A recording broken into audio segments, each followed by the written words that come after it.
في دقيقة واحدة بس هلخص لك جلسة النهاردة بتاريخ 17 نوفمبر. هقول لك ايه اللي حصل في الجلسة، وهقول لك في اخر الفيديو ان شاء الله ايه ابرز الاسهم ممكن تشتغل بكرة. قبل ما ابدا عايز اقول لك ان التواصل معايا هتلاقي الروابط تحت في التعليقات.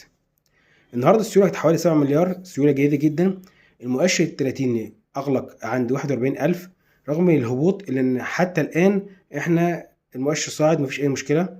المؤشر السبعين اغلق 12,200، برضو احنا فوق 12,000 مفيش اي مشكله.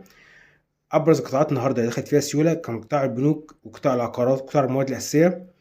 ابرز اسهم اشتغلت النهارده كانت اسهم استصلاح الاراضي، واحنا عارفين استصلاح الاراضي قيمتها متضخمه، ودي جيمه بتتلعب كل فتره، والاسهم بتطلع وبتحبس ناس وتنزل وهكذا، هي فيها خطوره عاليه. النهارده المصريين افراد كانوا صافي شراء، بينما الصناديق المصريه كانت صافي بيع. العرب كانت صناديق وافراد صافي بيع، والاجانب صناديق وافراد صافي شراء. اتوقع بكره ان شاء الله ارتداد السوق. ابرز اسهم اللي اتوقع ان شاء الله تشتغل بكره هي طلعت مصطفى وراسكم تنميه وفوري. بالتوفيق جميعا ان شاء الله. السلام عليكم.